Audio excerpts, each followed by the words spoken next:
الحمدللہ رب العالمین والصلاة والسلام علی سید المرسلین اما بعد فاعوذ باللہ من الشیطان الرجیم بسم اللہ الرحمن الرحیم۔ الحمدللہ سلسلہ ہمارے شرعی مسائل اور ان کا حل، سوال جواب کی روشنی میں، جس کا آج یہ 26واں سلسلہ ہے۔ جو بھائی سوالات کرنا چاہیں اور دیگر بھائی بھی اگر ہو سکے تو آس پاس قریب آ جائیے تاکہ آپ کے لیے سمجھنا اور سوال کرنا آسان ہو۔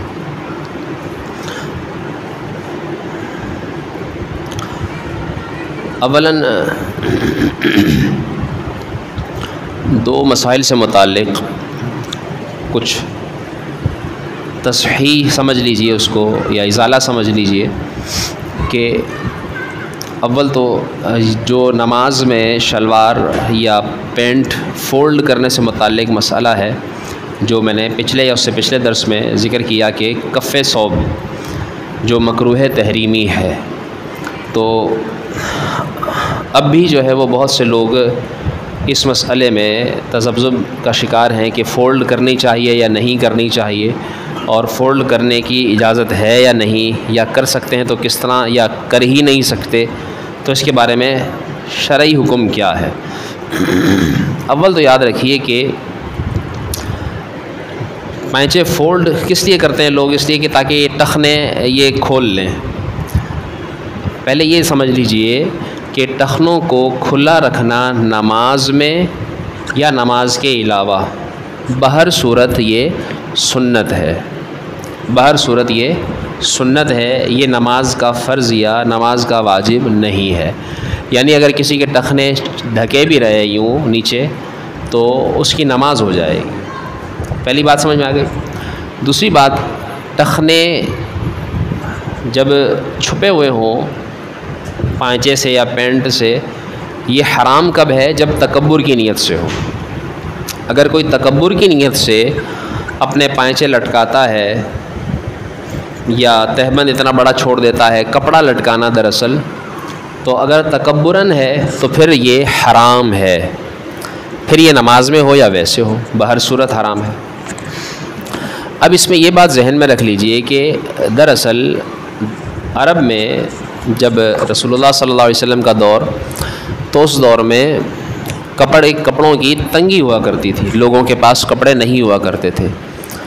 اور جس کے پاس کپڑے زیادہ ہوتے تھے تو وہ، یا جو امیر ہوا کرتا تھا تو وہ کپڑے اس لیے لٹکاتا تھا تاکہ لوگوں کو دکھائے تکبراً کہ دیکھو میں اتنا امیر ہوں، تو اچھا کپڑا اس لیے پہنتے تھے تکبراً، اور کپڑے کو لٹکایا جاتا تھا۔ تو آپ صلی اللہ علیہ وآلہ وسلم نے اس کے متعلق یہ حکم دیا کہ تکبراً جو کپڑے لٹکائے یہ حرام ہے۔ تو آپ صلی اللہ علیہ وسلم نے یوں اپنے ٹخنے کھلے رکھنے کا، یعنی اپنے پائچے ٹخنوں سے اونچے رکھنے کا حکم دیا۔ تو اولاً اگر یہ تکبراً ہو تو پھر نماز میں ہو یا بغیر نماز کے حرام، اور اگر تکبر کی نیت سے نہ ہو تو پھر ویسے بھی پائچے اگر نیچے ہوں ٹخنوں سے یا نماز میں بھی ہوں تو یہ خلاف سنت ہے، حرام نہیں ہے، یعنی نماز ہو جائے گی نماز کے اندر ہوا تو، اور اگر نماز کے بغیر ہوا تو خلاف سنت ہوگا۔ مرد کے لیے حکم یہ ہے کہ وہ اپنے ٹخنے کھلے رکھے بہر صورت، نماز میں بھی بغیر نماز کے بھی۔ اور یہ جو کف ثوب ہے، یاد رکھیے کہ یہ جان بوجھ کے کپڑے کو لپیٹنا نماز کے دوران ٹخنے کھولنے کے لیے کہ ہمارے ٹخنے ظاہر ہو جائیں، تو یہ جو ہے وہ مکروہ تحریمی ہے۔ اب اس کے متعلق جیسے میں نے ذکر کیا تھا، ایک تو ہے کہ اوپر سے پینٹ فولڈ کرنا، یہ تو ہے ہی مکروہ تحریم میں، نماز نہیں ہوگی۔ اس طرح جو اوپر پینٹ فولڈ کرتے ہیں، جیسے میں آستین کو کر کے دکھاؤں، اگر یہ اس طرح سے جو سمجھ لیں یہ پینچا ہے تو یوں فولڈ کرتے ہیں، یہ تو مکروہ تحریمی علماء نے واضح لکھا ہے، مفتیان کرام نے بتایا کہ اس طرح لپیٹنا، یا شلوار جو ہے وہ اندر کی جانب یوں جس طرح ہم یوں لپیٹتے ہیں، تو اس طرح یہ مکروہ تحریمی ہے۔ اور اسی طرح پائچوں کو جیسا کہ میں نے ذکر کیا تھا شاید پچھلے درس میں کہ آپ اوپر کی طرف تو موڑ نہیں سکتے، کیا اندر کی طرف موڑ سکتے ہیں؟ تو اس میں بھی مفتیان کرام کا یہی حکم ہے کہ یہ مکروہ تحریمی ہے۔ اس سے بھی بچا جائے، کوشش یہ ہو کہ لپیٹنے کا کپڑے کو اندر یا باہر، اوپر یا نیچے، یہ فولڈ کرنے کا تصور ہی نہ ہو نماز کے دوران، یہ کرنا مکروہ تحریمی ہے، ٹھیک ہے۔ اور اگر جو ہے وہ پائچے لمبے ہیں، یعنی پینٹ یا شلوار بڑی ہے یا تہبند کا کپڑا زیادہ بڑا ہے، تو اس کو اندر اس طرح صرف باندھنے کی نیت سے تو جو ہے وہ اس کو تہبند کو تو خیر اس طرح ہی باندھا جاتا ہے، لیکن اس کو پھر اس کو موڑ کر اندر لپیٹنا اس لیے کہ وہ اونچا ہو جائے، یہ مکروہ تحریمی ہے۔ تو اس مسئلے کو خاص طور پہ ذہن میں رکھیے گا کہ اس طرح نماز واجب الاعادہ ہے۔ البتہ مفتی اکمل صاحب نے یہ فرمایا کہ چونکہ اس میں عموم بلوہ ہے، بہت سے لوگ یعنی کہ پینٹ شرٹ اب پہنتے ہیں، عام ہو چکی ہے، آفیسز کے لوگ ہو گئے، کالجز کے طلباء، اسٹوڈنٹس وغیرہ جتنے بھی ہیں وہ پینٹ ہی پہنتے ہیں زیادہ تر،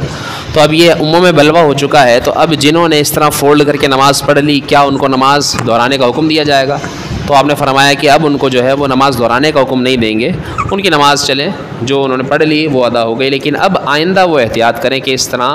پینٹ کو فولڈ کر کے نماز نہ پڑھیں۔ یہ سمجھ میں آ گیا مسئلہ آپ کے؟ اسی طرح دوسرا مسئلہ جو غالباً پچھلے ہی اتوار کو میں نے ذکر کیا کہ آشوب چشم، درد سے آنکھوں کے جو پانی نکلتا ہے،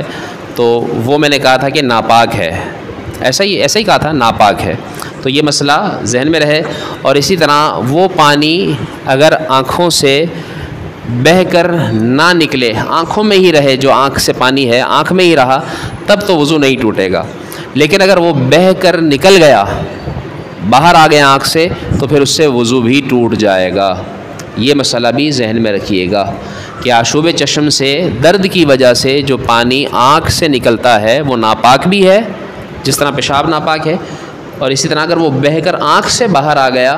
تو پھر اس سے وضو بھی ٹوٹ جائے گا۔ جب بظاہر وضو ٹوٹ جائے گا تو نماز بھی ٹوٹ جائے گی۔ اور یہ صرف آشوب چشم کا ہی پانی نہیں، یعنی آنکھ سے ہی نہیں، اگر کسی اور حصے سے جیسے ناف سے یا پستان سے یا اور کسی پھوڑے پھنسی وغیرہ سے جو یہ پانی نکلتا ہے، جو سفید پانی ہوتا ہے، تو علماء نے لکھا ہے کہ یہ بھی جو ہے وہ ایک طرح سے خون ہی ہوتا ہے، جو بعد میں خون بن جانا تھا، تو اس لیے اس وجہ سے یہ ناقض وضو ہے اور یہ ناپاک ہے، اس سے وضو ٹوٹ جاتا ہے اور یہ ناپاک ہوتا ہے۔ تو یہ دو مسئلے ذہن میں رکھیے گا۔ اسی طریقے سے کسی نے سوال کیا کہ تخت پر نماز پڑھنا کیسا ہے؟ بعض لوگوں نے، بزرگوں نے گھروں میں تخت بچھائے ہوئے ہوتے ہیں، تو اس تخت پر نماز پڑھتے ہیں وہ بیٹھ کر، زمین پر نماز نہیں پڑھتے، تو کیا اس طرح نماز ہو جاتی ہے؟ یاد رکھیے کہ ہر اس چیز پر نماز جائز ہے جو پاک ہو اور اس پر پیشانی جم جاتی ہو، پیشانی لگنے سے جمتی ہو، لہٰذا اس وجہ سے تخت پر بھی نماز پڑھنا جائز ہے۔ اور اگر خوب پیشانی نہ دبتی ہو، یعنی پیشانی لگتی صحیح سے نہ ہو، جس طرح بعض لوگ گدے کے اوپر ہی نماز پڑھ لیتے ہیں، تو اس طرح ایسی صورت میں پھر گدے کے اوپر نماز پڑھنے سے نماز ادا نہیں ہوگی، کیونکہ اس پہ پیشانی نہیں جمتی۔ ایسے ہی کسی نے سوال کیا کہ یاجوج ماجوج جو ہے یہ کافر تھے یا مسلمان؟ تو ان کے متعلق کتابوں میں لکھا ہے علماء نے کہ یاجوج ماجوج یہ کافر ہیں۔ رسول اکرم صلی اللہ علیہ وآلہ وسلم نے معراج کے دوران انہیں ایمان کی دعوت دی، لیکن یہ مسلمان نہیں ہوئے، تو یہ بدستور کافر ہی رہے۔ تو یاجوج ماجوج کافر ہیں، اور یہ یاجوج ماجوج دراصل نوح علیہ السلام کی نسل سے ہیں، اور یہ قریب قیامت جن کو حضرت ذوالقرنین نے ایک دیوار پہ بند کر دیا اللہ کے حکم سے، تو یہ دیوار وہ قرب قیامت توڑ کر پھر باہر نکلیں گے اور بڑا فساد پھیلائیں گے، جانوروں انسانوں تک کو کھا جائیں گے، سبزہ کھا جائیں گے، نہروں دریاؤں تک کا پانی پی جائیں گے، تو یہ قوم جو ہے وہ اس وقت نکلے گی اور یہ لوگ کافر ہیں۔ ایسے ہی کسی نے سوال کیا کہ کیا قبر میں میت کے سرہانے، تکیہ یا اس کے نیچے بستر یا کوئی چٹائی یا یہ چیزیں رکھ سکتے ہیں یا نہیں؟ تو یاد رکھیے کہ یہ اسراف ہے، مال کا ضیاع ہے، تو یہ نہیں رکھ سکتے۔ میت کے تکیے کے طور پر یا اس کے سرہانے یا اس کے بستر کے طور پر یا ویسے چٹائی نیچے رکھ دیں، تو اس لیے نہیں رکھ سکتے۔ یہ کوئی ایسی چیز میت کے ساتھ نہیں رکھ سکتے کہ جو اضافی ہو، یہ مال کا ضیاع ہے۔ ایسے ہی کسی نے سوال کیا کہ ایک شعر ہے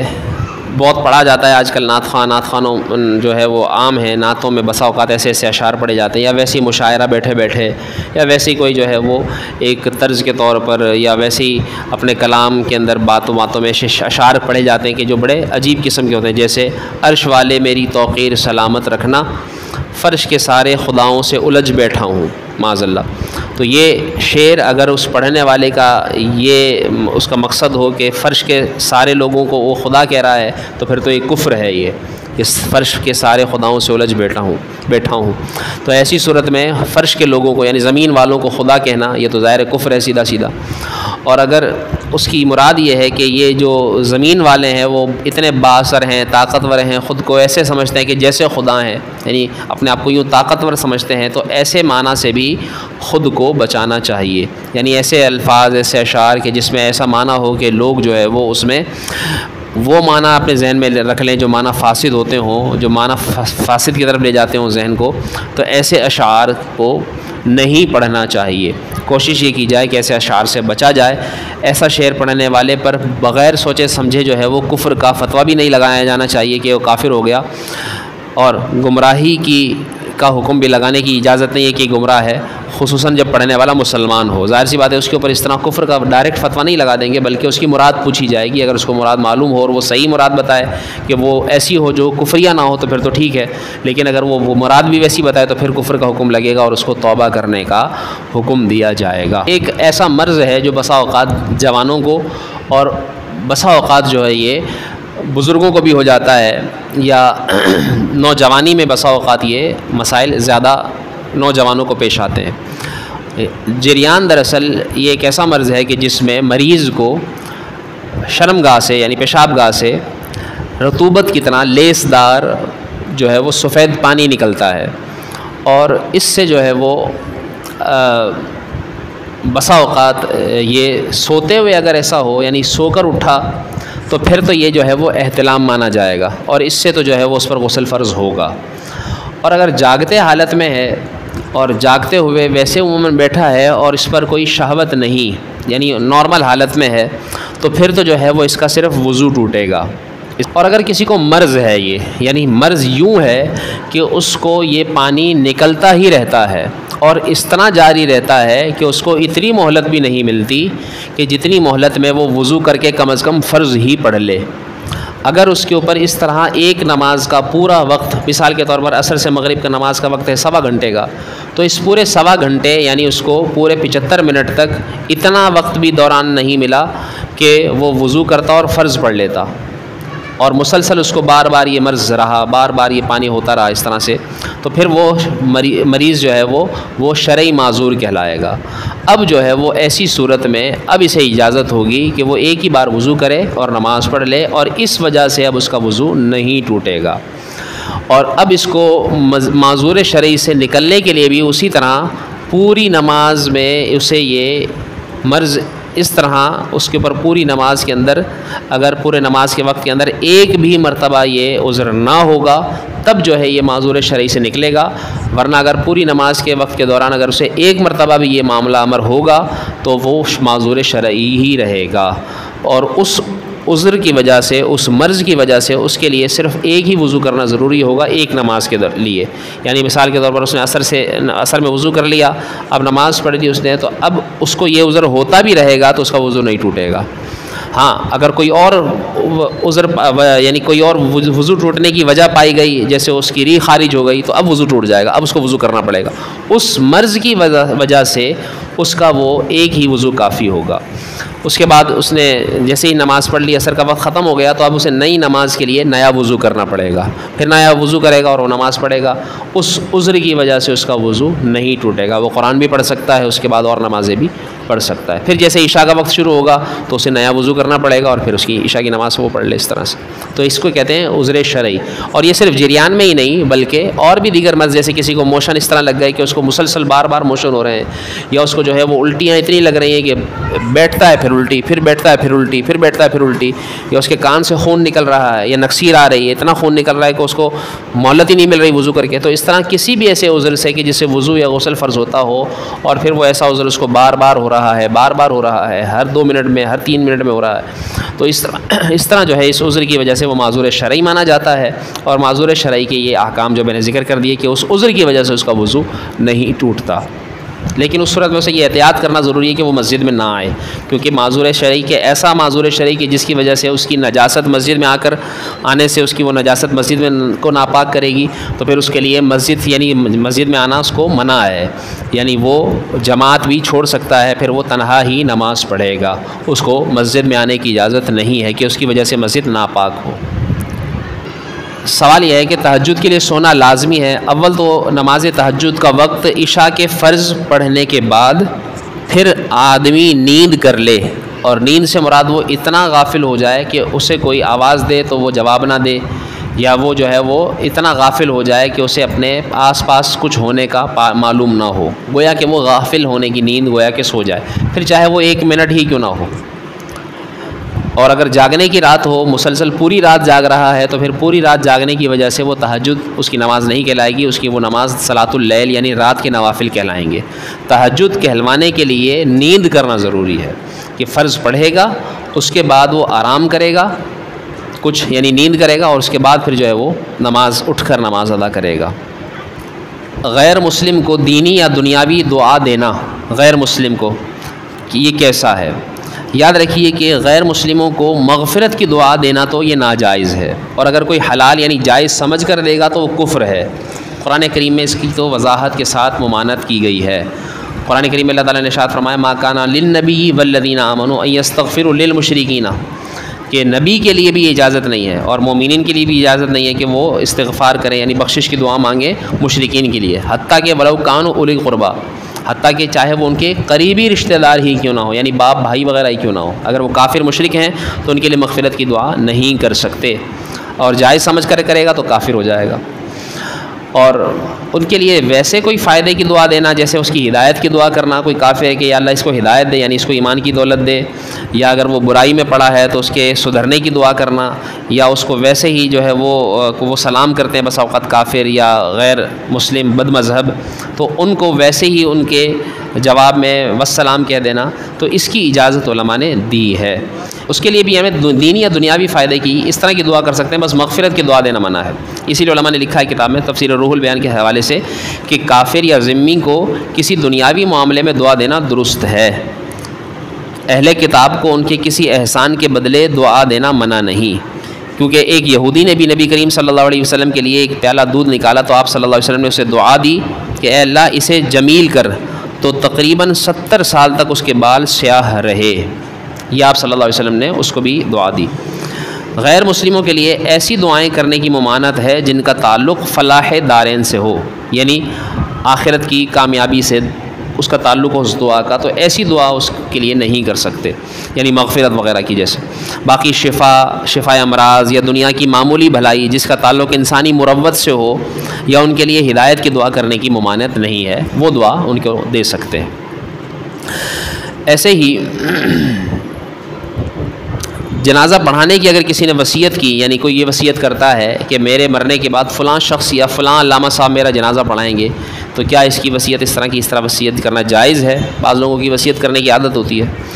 تو یاد رکھیے کہ جنازہ پڑھانے کا دراصل حق وہ ولی کا ہی ہوتا ہے۔ ولی سے مراد اس کا جو قریبی ترین رشتہ دار ہے، جیسے باپ مرا تو بیٹا اس کا ولی ہے، بیٹا مرا تو باپ ولی ہے، شوہر مرا تو جو ہے وہ یعنی اگر اس کی بیوی، ظاہر سی بات ہے بیوی تو نماز جنازہ پڑھا نہیں سکتی، تو اس کا جو بیٹا ہے یا اس کا جو قریبی رشتہ دار ہے، قریب سے قریب ترین، یا بیوی مری تو اس کا ولی جو ہے وہ شوہر ہے، یا اس کا باپ یا بھائی یا بیٹا وغیرہ ہے، تو جو قریب ترین ولی ہوگا اسی کا حق ہے۔ اگر اس نے وصیت کی کہ فلاں پڑھائے تو فلاں پڑھانے کی وصیت اس کا یہ کر دینے سے ولی کا حق ختم نہیں ہوگا، پہلا حق ولی کا ہی ہے۔ جس طرح مسجد کا امام نماز جنازہ پڑھتا ہے تو وہ بھی پڑھاتا ہے، اگر تو اس امام کو بھی حکم ہے کہ وہ اس کے ولی سے اجازت لے گا، تو ولی اجازت دیتا ہے کہ ہاں ٹھیک ہے میری طرف سے اجازت ہے آپ نماز پڑھائیں، تو پھر امام مسجد نماز پڑھا سکتا ہے، یا جس کی وہ وصیت کرے اگر اس کی اجازت کے بغیر وہ نماز جنازہ نہیں پڑھا سکتا جس کے لیے وصیت کی۔ ایسے ہی جو ہے وہ ایک اگر کوئی یہ وصیت کر دے کہ میرے مرنے کے بعد سارا میرا مال صدقہ کر دینا، جس کو چاہے دے دینا،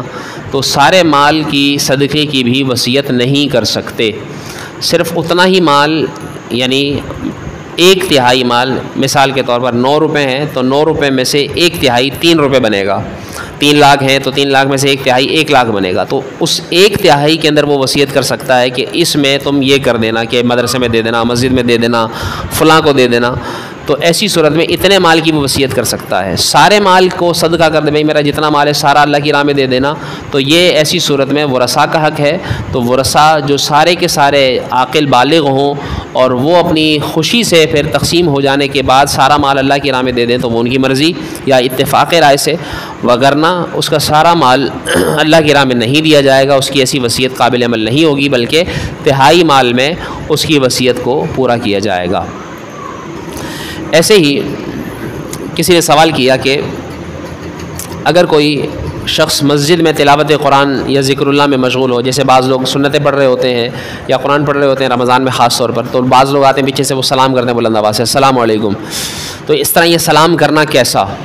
یا اس سلام کے جواب دینے کا کیا حکم ہے؟ علماء نے لکھا کہ اگر کوئی شخص مسجد میں تلاوت یا اللہ کے ذکر میں مشغول ہو تو آنے والے کو حکم یہ ہے کہ وہ سلام نہ کرے، آنے والا سلام نہ کرے. بعض لوگ بلند آواز سے السلام علیکم کہتے ہیں، کیونکہ یہ سلام زائر اور ملاقات کرنے والے کی تحیت ہے جس کا یہ وقت نہیں. یعنی تحیتاً سلام کیا جا سکتا ہے لیکن یہ تحیت کا وقت ہی نہیں ہے کہ جب لوگ نماز پڑھ رہے ہیں، اللہ کا ذکر کر رہے ہیں، یا سونے والا سو رہا ہے، یا کھانے والا کھا رہا ہے، یا استنجا کرنے والا استنجا کر رہا ہے، کوئی واش روم میں بیت الخلاء میں، اس کو سلام نہیں کر سکتے. اور اگر ان کو انہوں نے کسی نے سلام کیا بھی تو ان کے اوپر جواب دینا واجب نہیں ہے. ایسے سلام کا جواب دینا کسی پر واجب نہیں ہے. کسی نے دے دیا تو ٹھیک ہے لیکن اس پر سلام کا جواب دینا واجب نہیں ہے. دیکھیں اذان کا جواب دینا ایک مستحب عمل ہے، ثواب کا کام ہے. واجب سے مراد یہ کہ اس کا نماز کا ایک ہے عملی جواب کہ خود نماز کے لیے آئے تو یہ تو واجب ہے، ایک ہے لفظی جواب، زبانی جواب، زبان سے جواب دینا. تو یہ مستحب ہے کہ آداب ضرور لکھے علماء نے کہ اگر اذان ہو تو اذان کا جواب دینا چاہیے. اذان کے دوران جان بوجھ کر، یعنی اس کے ذہن میں بھی آ رہا ہے کہ ہاں اذان کا جواب، اذان ہو رہی ہے، اور پھر جان بوجھ کر وہ باتوں میں لگا رہے کہ کوئی مسئلہ نہیں ہے، لگا رہے، ہوتی رہے اذان اور میں باتیں کرتا رہوں، تو ایسے شخص کے بارے میں علماء نے لکھا ہے کہ خاتمہ اس کا کفر پر ہونے کا اندیشہ ہے کہ جس طرح تحقیر کے طور پر اذان کے دوران باتوں میں لگا رہے. تو حکم تو یہی ہے کہ اذان کا جواب دیا جائے خاموش ہو کر اور کچھ سکوت کر کے. لیکن اگر کوئی مجبوراً اس وقت واش روم میں چلا گیا یا واش روم میں ہے تو پھر زبان سے نہ کہے، دل ہی دل میں دہراتا رہے. اور اگر ویسے باہر ہے واش روم سے یا گھر میں بیٹھا ہے تو پھر اذان کا جواب منہ سے دے، پھر وضو ہو یا نہ ہو اس کے لیے یہ ضروری نہیں. غیر مسلم سلام کرے تو اس کے یہ جو ہے وہ ویسے ہی، اب اگر وہ السلام علیکم کہے تو چونکہ ہم غیر مسلم کو سلامتی کی دعا کا مطلب یہ تو ہے نہیں کہ ہم اس کو مغفرت کی دعا دے رہے ہیں، اس کے لیے پورا تو یہ کہیں ہی نہ ورحمۃ اللہ وبرکاتہ و مغفرت، یہ تو کہیں ہی نہ، صرف اتنا کہہ دیں والسلام، ٹھیک ہے، یا وعلیکم، بس اتنا کہہ دیا جائے. بعینہ ہی پورا وہ سوال اور پورا جواب نہ دیا جائے، یعنی ورحمۃ اللہ وبرکاتہ نہ کہا جائے. کافر غیر مسلم جب سوال کرے تو جواب میں وعلیکم یا والسلام، بس اتنا کہہ سکتے ہیں، اتنی اجازت ہے. اگر بچہ جو ہے وہ نابالغ ہے، بچے کو یعنی صف سے نکالنا، نماز پڑھتے ہوئے پھر اس کو ادھر ادھر کرنا یا پیچھے کرنا یا بس اوقات پکڑ کے پیچھے کھینچ دیتے ہیں، تو یہ کرنا کیسا؟ اس کے متعلق میں نے پچھلے درس میں بھی اچھی خاصی تفصیلی گفتگو کی تھی. پھر عرض کر رہا ہوں کہ نابالغ بچوں کو اول تو صف میں کھڑے ہونے ہی نہیں دینا چاہیے. نابالغ بچوں کو صف میں نہیں کھڑے ہونا دینا چاہیے. ان کو پہلے سے ہی نماز شروع کرنے سے پہلے ہی پیار محبت سے سمجھا بجھا کر ان کو پیچھے کھڑا کرنے کو کہیں کہ پیچھے آپ نماز پڑھیں. اور اگر وہ کھڑا ہو بھی گیا ہے، نماز نے شروع کر بھی دی ہے، تو چونکہ نابالغ کی نماز ظاہر ہے نماز ہی نہیں ایک طرح سے، اس کے وہ ثواب ہے اس کے لیے، تو نماز تو ہے مطلب ثواب ہے، اس کی نماز کا وہ حکم نہیں ہے جو بالغ کی نماز کا حکم ہے. تو اس کی نماز ٹوٹنا نہ ٹوٹنا برابر ہی ہے. تو اس کو جو ہے وہ اگر کسی نے پیچھے کر بھی دیا تو بھی کوئی حرج نہیں ہے، کیونکہ نابالغ کو صف میں کھڑا کرنے کی اجازت نہیں ہے. ہاں اگر بالغ ہے تو پھر بالغ کو تو پیچھے کرنا یہ ناجائز ہے، جو کرے گا وہ گناہگار ہوگا پیچھے. اور اگر جو ہے وہ بچہ خاص طور پر سمجھدار ہے، جیسے 8 سال سے زیادہ عمر کا ہے، پھر تو اس کو پیچھے نہیں، اگرچہ وہ نابالغ ہوتا ہے لیکن وہ صف میں کھڑا رہ سکتا ہے، اس کو صف میں کھڑا ہوا ہے اور وہ صحیح نماز پڑھ رہا ہے. کیونکہ آج کل ماشاءاللہ کے ایسے بچے بھی ہوتے ہیں کہ جو بڑوں سے زیادہ اچھی نماز پڑھانا جانتے ہیں، تو پھر ان کو صف سے نہ نکالا جائے. ہاں نماز پڑھ لے، اس کے بعد پھر اس کو سمجھا دیا جائے کہ بیٹا ابھی آپ چھوٹے ہیں، آپ پیچھے نماز پڑھا کریں، بڑوں کے درمیان صف میں کھڑے نہ ہوا کریں. کوشش یہ کی جائے کہ ان کو اس طرح سے سمجھا دیا جائے. لیکن بہرحال پھر بھی چونکہ چھوٹے بچے نابالغ جو بچے ہیں وہ قطع صف کا سبب تو بنتے ہیں، تو سمجھدار بچے کو تو صف میں کھڑا ہونے کی اجازت ہے، لیکن بعد میں اس کو سمجھا دیا جائے. اور نابالغ بچوں کو تو خاص طور پر نماز کے دوران ہی پیچھے کر دینا چاہیے تاکہ ان کی تربیت ہو. لیکن ان کے ساتھ سختی اور ترش رویے کے ساتھ پیش نہ آئیں کہ جھڑکو پچھو، اور اس طرح سے نہ کیا جائے، یا اس کو ڈانٹ کر یا دھکا دے کر یہ نہ کیا جائے، بلکہ اس کو سمجھا کر پیار محبت سے پیچھے کیا جائے تاکہ وہ نماز سے متنفر نہ ہو، یا وہ مسجد میں آنا ہی نہ چھوڑ دے، نماز مسجد میں آنا اس کا جاری رہے. روڈ پر پیسے پڑے ہوئے نظر آئیں تو اس کو جو ہے علماء نے لکھا ہے 2 طرح کی چیزیں ہوتی ہیں. ایک ہوتی ہے لقطہ اور ایک ہوتا ہے لقیط. روڈ پر پڑا ہوا پیسہ یا روڈ پر پڑا ہوا بچہ. آج کل ہمارے ہاں یہ بھی معاذ اللہ بہت عام ہو رہا ہے کہ کچرا کنڈیوں میں لوگ بچے پھینک جاتے ہیں معاذ اللہ، اور اس طرح تو بچے کو جو پڑا اس طرح بچہ پھینک جائے زندہ بچہ، اس کو لقیط کہا جاتا ہے. تو اس کو تو اٹھانے کا حکم ہے، اس کی تو جان بچانا فرض ہے. اس کو تو اٹھائیں گے، اٹھا کر اس کے ورثاء کو ڈھونڈیں گے، ملتا ہے تو ٹھیک ہے. آج کل تو ویسے ہی جو ہے وہ DNA کے ذریعے اس کے ماں باپ کی شناخت کی جا سکتی ہے. جو بھی طریقہ ہے بہرحال اس کے ورثاء کو ڈھونڈا جائے گا. نہیں ملتے تو اس کی وہ خود پرورش کرے گا، خود نہیں کر سکتا تو کسی ایسے کو دے دے کہ جو اس کی پرورش کرے. یعنی اس کی جان بچانا فرض ہے. یہ نہیں کہ بچہ پڑا تو پڑا رہے، ایسا نہیں ہے. کوئی بھی دیکھے گا اس پر اٹھانا فرض ہے. اور لقطہ کے پڑا ہوا مال ملتا ہے تو حکم اس کے بارے میں یہی ہے کہ اگر آپ کو پتہ ہے کہ یہ کسی کا جس کا ہے اس کا آپ کو نہیں پتہ کہ کس کا ہے، پھر تو آپ کو اٹھانے کی اجازت نہیں ہے. وہ پڑا رہے. جس کا بھی ہوگا ظاہر ہے کہ اگر زیادہ قیمت ہوگی 2-4 ہزار روپے ہوں گے تو دیکھنے والا واپس آئے گا یقیناً. اور اگر آپ کو لگتا ہے کہ یہ میں اٹھا لوں گا اور اٹھا کر اس کے حقدار تک پہنچا دوں گا جس کا ہے، یا کوئی آئے گا اور وہ پوچھتا ہوا آئے گا تو میں اس کو دے دوں گا، پھر آپ اٹھا کر اس کو بحفاظت پاس رکھیں گے اور اس آنے والے کو جو اس کا مالک ہوگا اس کی نشانی اس سے پوچھیں گے، نشانی پوچھ کر اس کو دے دیں گے، اس کے حوالے کر دیں گے. اور اگر جو ہے وہ آپ نے بدنیتی سے اٹھایا کہ یہ میں اٹھا کر اپنے لیے استعمال کر لوں گا، اپنے کام میں لے لوں گا، قبضہ کر لوں گا اس پر، تو یہ اٹھانا بھی ناجائز اور اس کا استعمال بھی ناجائز، حرام ہے. تو پھر ایسی صورت میں جو ہے وہ حکم یہ ہے کہ بدنیتی سے تو نہ اٹھائے اور نہ ہی استعمال کرے. اور اگر کسی نے ویسے اٹھا لیا بغیر سوچے سمجھے، نہ اچھی نیت سے نہ بری نیت سے اٹھا لیا، اب جو ہے اس کے اوپر حکم یہ ہے کہ اس کے اوپر لازم ہے کہ یہ اس کے مالک تک پہنچائے اور اس کا اتنا اعلان کرائے، جیسے مسجد میں اعلان کرائے اگر زیادہ رقم ہے، یا جو ہے وہ ویسے ہی آس پاس اسی وقت لوگوں سے پوچھے بھائی کسی کے پیسے تو نہیں گرے مارکیٹ میں جس طرح، یا نماز کے دوران کسی کو پیسے مل گئے، تو یوں جو ہے وہ اس وقت اعلان کرے، آواز لگائے کہ کچھ ملا ہے کسی کا ہو تو وہ نشانی بتا کر لے لے. تو پھر ایسی صورت میں اس کی ذمہ داری ہے کہ وہ اتنا اعلان کرائے کہ وہ حقدار خود ہی اس تک پہنچ جائے. لیکن اس کے باوجود بھی نہیں پہنچا تو 1 مہینہ 2 مہینہ 3 مہینے تک وہ جو ہے وہ اس کا انتظار کرے. اگر کوئی ایسا حقدار نہیں ملتا تو پھر وہ اس کو کسی مستحق کو دے دے، کسی حقدار کو جو غریب ہو، فقیر ہو. مسجد میں نہیں دے سکتا وہ مال. ٹھیک ہے. اللہ پاک ہم سب کو عمل کی توفیق عطا فرمائے، جو سیکھا ہے اسے یاد رکھنے دوسروں کو پہنچانے کی توفیق عطا فرمائے.